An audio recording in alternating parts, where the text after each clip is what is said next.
Moving abroad can feel both exciting and terrifying at the same time. I went through the entire journey myself. I left Germany, started from zero, and had to figure everything out on my own.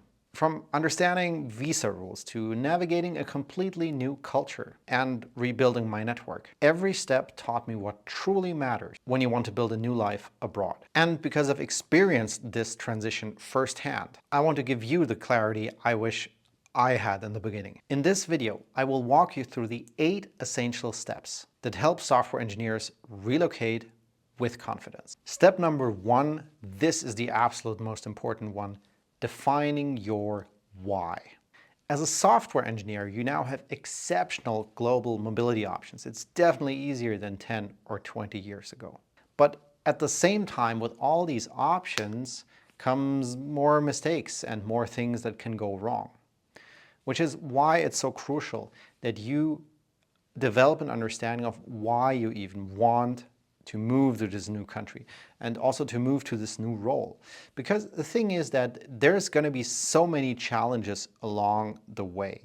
There might be, you might be feeling that you want to give up every day of the journey. Hopefully not, but you know what I mean. And if you don't have a clear motivation in mind, sort of a clear reason why you need to push through, then you're almost guaranteed to give up. And if you're guaranteed to give up, then why even start in the first place? So you don't want that. You want to be successful. You want all that investment to pay off, which is why you need to have your personal why, which will keep you motivated and which you can also tell your friends and family about, so they can keep you motivated and remind you of why you're doing this before you start, while you're doing it, and then also, crucially, also in the first, I would say, year once you've actually arrived in the new country. Because it's not like you move to the new country and then everything is solved. You still need your motivation to push through, to survive the first year and actually perform well in the first year so everything can become a success. So the reason why this is so important is because for you, it might be something quite different to other people. For some people, it might be the main motivation to make more money. For other people, it might be a motivation to be closer to a culture they either prefer or they're very used to, like their own culture.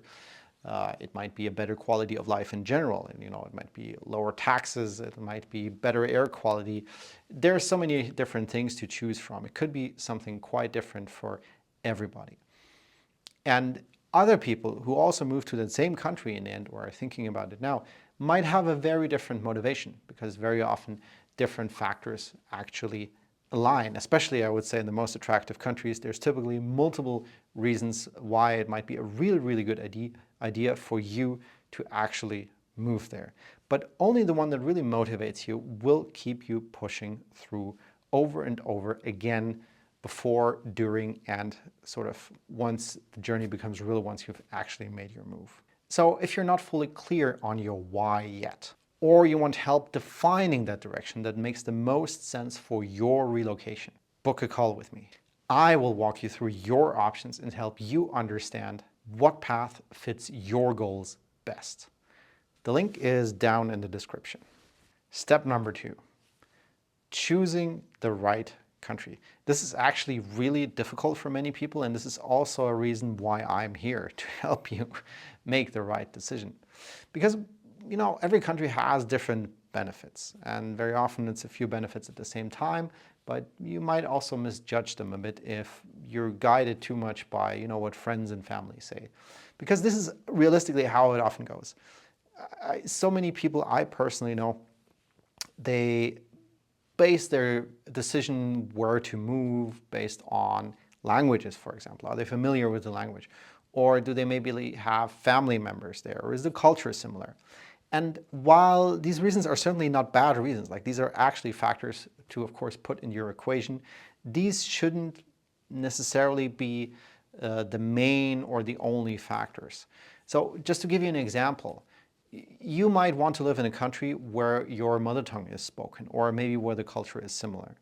But you might actually not end up moving that much forward financially or even career-wise in that country. Like I saw that mistake. A friend of mine actually made it. One of his mother tongues was French, and he ended up moving to France because he figured, oh, it's a similar culture. But it didn't really make him happy in the end because financially it wasn't rewarding. And also career-wise, it didn't really push him very much forward. So basically basing the decision on just culture and language wasn't the best idea.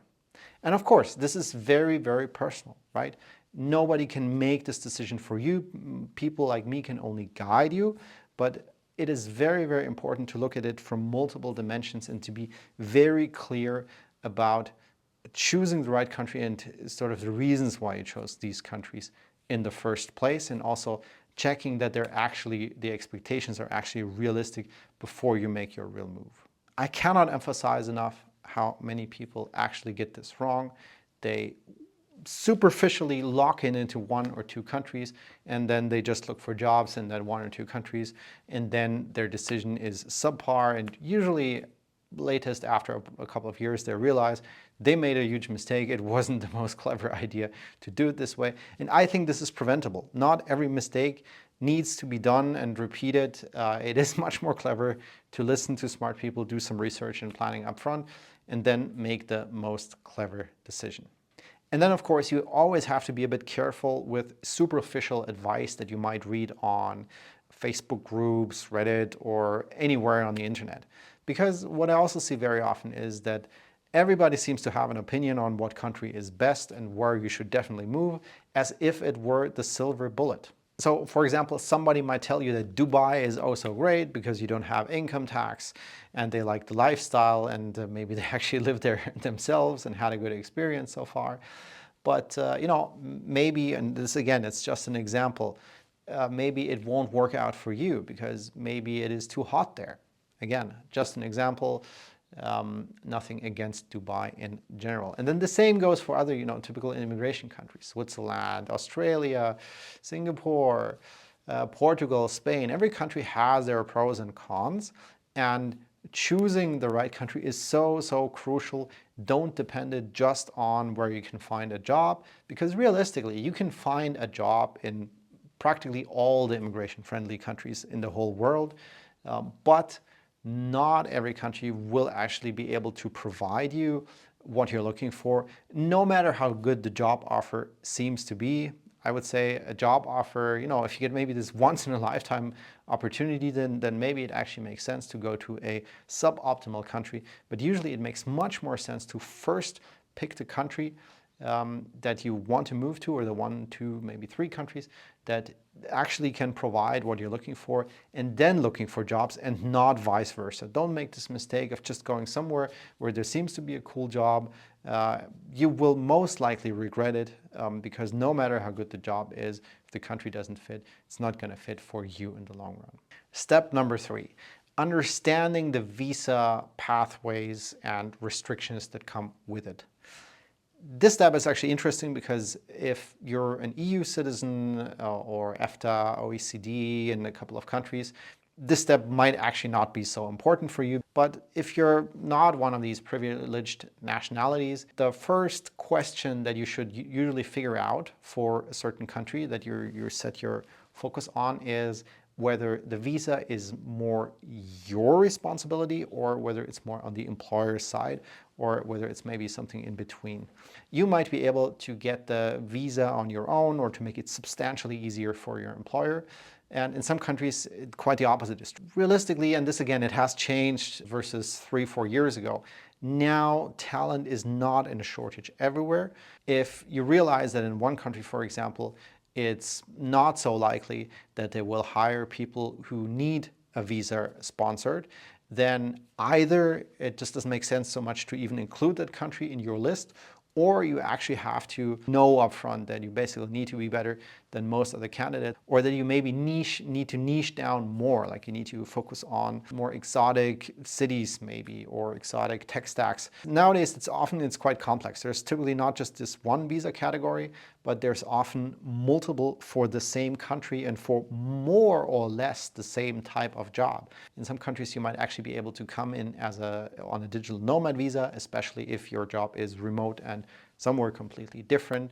There might be the more traditional skilled worker employment-based visa, but maybe there could be some type of an entrepreneur's visa, or there might be an additional category for exceptional talent visas and so on. But be very careful with what you read on Facebook groups, Reddit, etc.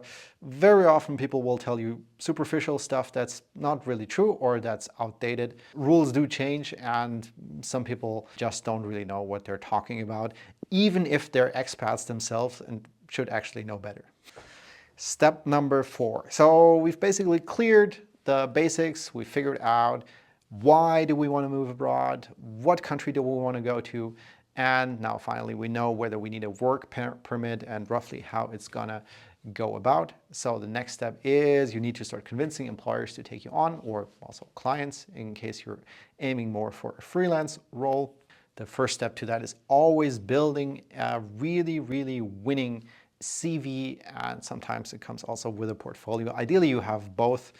And for a CV, be a bit aware of how the recruiting actually works in a specific country, which is why it is so important to actually focus in on a small subset, or ideally one country, early on in the process, so that you can actually optimize your CV and portfolio for this country, and then later also a specific type of role. Focus on actual achievements, and results. The beginner mistake that many people make is they talk a lot about their responsibilities, but not necessarily what the result was, like how they improved something. You probably have worked on 10 different things in your last job, but not everything was your own contribution. It actually helps both you yourself, but also the other side to figure out very quickly whether this could work. Then nowadays, it's very important to be application tracking system friendly, because chances are the company might get a lot of applications and they might do some pre-filtering.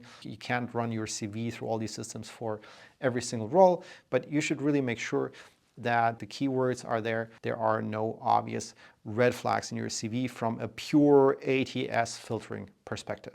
You should have some kind of portfolio, or it could also be something on your LinkedIn profile, right? You could showcase certain projects on your LinkedIn, prepare references. They also sort of are a bit similar to a portfolio. Or you could show your GitHub profile.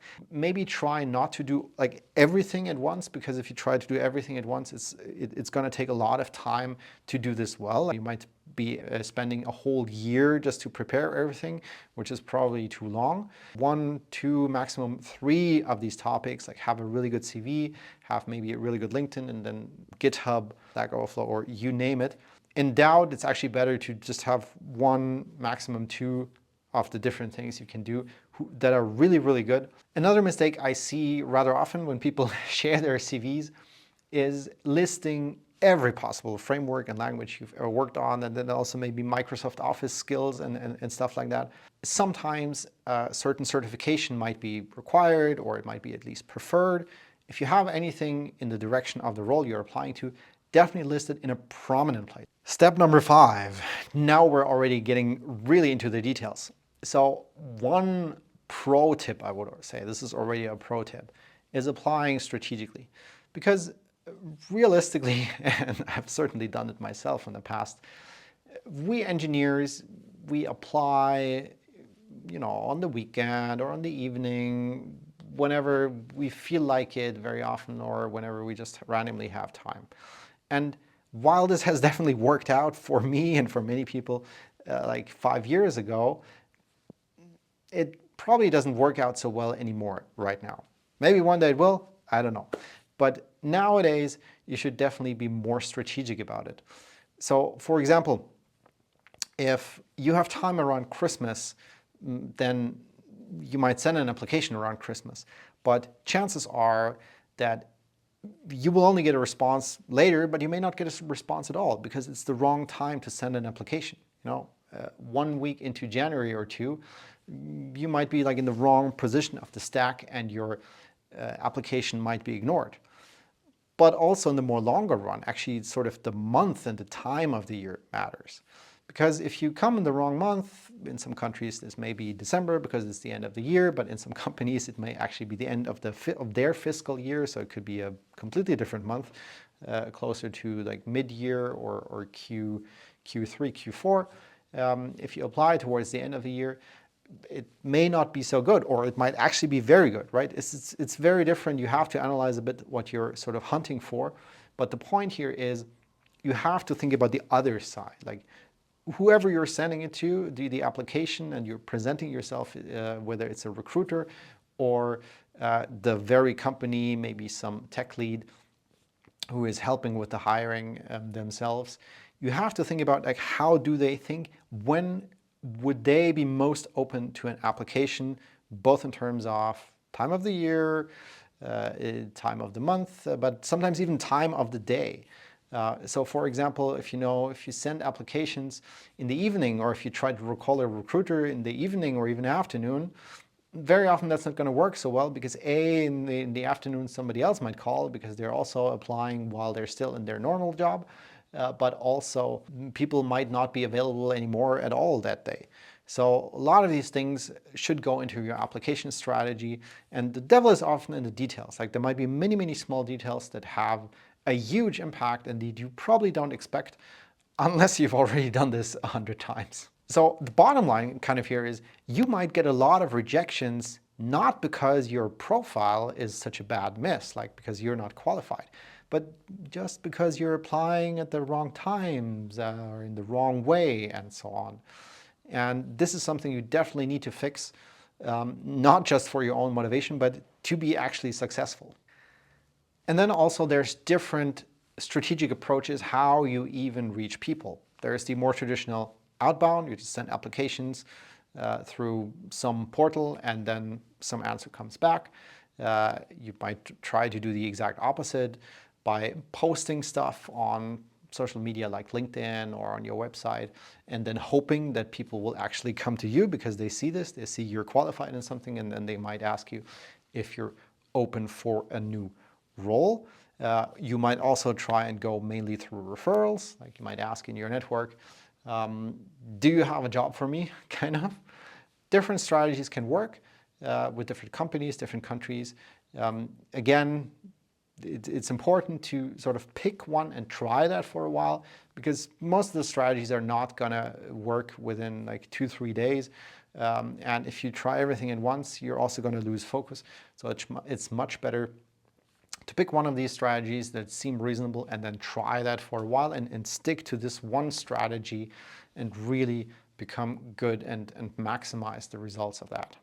Again, one of the things to keep in mind here with your strategy is you always want to present yourself as the least risk hire, or at least the sort of very low risk hire, but at the same time, the most competent. Step number 6, the money. What most people do is they follow more their intuition in terms of choosing a role, but also choosing a country. This can go really, really wrong. I've seen this so many times, especially in my network. I've seen so many times how somebody accepts some job, and in the beginning, they hope everything will be fine. They will have a decent purchasing power. They will be able to pay the bills, but also to save a bit, to have money for vacation or all sorts of luxuries. And very often this goes horribly wrong. Why? Because you can't just go somewhere where you think it's nice to be because somebody is telling you that it is, or it feels like this on social media or whatever, and then get a good job, and then this good job will automatically pay you good money. Sometimes maybe this works, and certainly this is the impression that you are going to get on all sorts of false portrayals here on YouTube or on other social media, but don't fall for this. You really need to do the exact math, and also you need to consider that your situation is probably going to be different from other people's situation.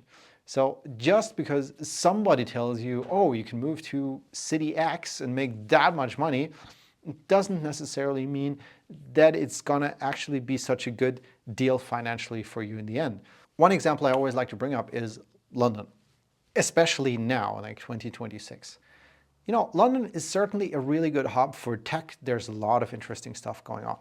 But right now, the taxes are very high in the UK. They're going up, especially for people like you. Cost of living is sky high. So even if you get a good salary that your neighbors might be jealous of, or that, you know, it just feels like good, it doesn't necessarily mean that at the end of the month you can save a lot of money and you have a lot of purchasing power for vacations or whatever hobbies you have. You might actually get a much, much better purchasing power moving somewhere where maybe the salary is actually a bit lower, but the taxes are dramatically lower, or the cost of living is dramatically lower, or real estate is much, much cheaper. There's not this silver bullet of where you can exactly move to make good money. It's very, very different for different tech stacks. It's different for different phases in your life. It depends on whether you're more of an entrepreneur, freelancer, or a traditional employee. So you really have to do the exact same math. And my recommendation is here to actually get help from somebody. You can try and research this so much, but chances are you're going to overlook one important area at least completely, and then your decision is going to be wrong. Especially in the longer run, this can really, really compound, can really make a difference between you're going to be rich in 10 years or you're not going to be very rich. But you could have had the same just by doing the math and the homework precisely and actually accepting the help from experts who know exactly what they're doing. Just to give you a feel of the mistakes that people very often make and that sometimes I made in the past. If you go on internet forums, you will often hear things like, oh, the cost of living is so cheap in location X, so you should definitely move there because everything is going to be so cheap. But that could be wrong. Like if your salary is also low, this doesn't work out. Or if maybe your salary is good and the cost of living is decent, but the taxes are very high and you're not factoring it in, then actually the delta at the end of the month is also not very high. So your purchasing power might also be bad. A good example of that is probably Germany. So in Germany, you have like moderate to high salaries, and the cost of living is also in many places moderate, like maybe not Munich, but some other cities in Germany. But the taxes are so very high, and right now they actually keep going up. For that same role, let's say you're a senior backend engineer, you could probably live in a different city in Europe or somewhere else in the world and have a much, much better purchasing power just because you forgot about the taxes and all the sort of mandatory costs that you have. Or another example might be San Francisco or New York. Both of these cities have really, really high salaries, often actually higher than anywhere in Europe, even higher than in Zurich. But the taxes are relatively high. The cost of living is really, really high. So if you're not careful, your purchasing power at the end of the month and your savings rate, it might not be super good.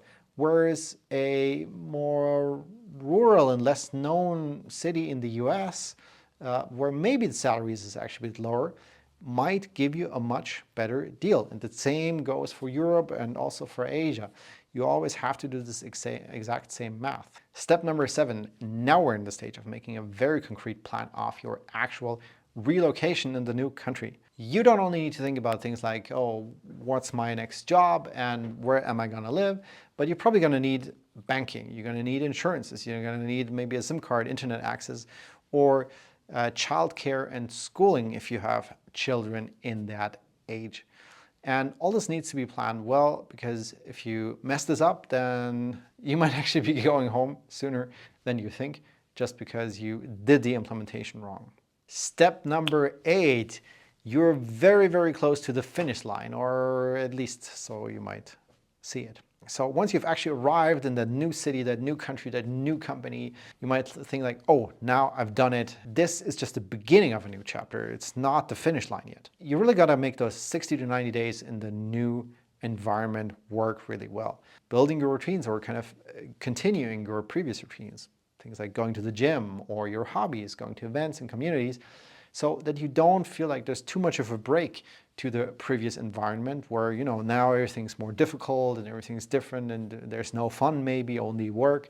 Continue what makes you happy and what integrates you into a community so that you can get all the potential help you could get. Do the best possible work that you can do to really make this work in the first 60 to 90 days, because they're crucial. Like if you mess this up, then you might get fired, or you might be motivated to go back home because everything is so frustrating and you feel like this was a big misunderstanding. Really make sure that the first 60, 90 days go really well, and then your chances are really good of your relocation working out in the long run.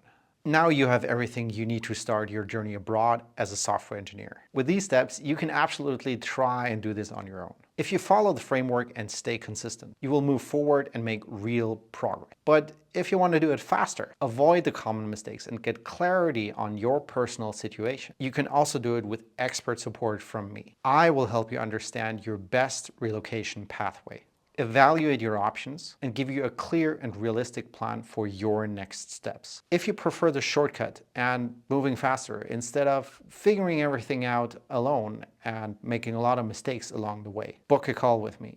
The link is down in the description.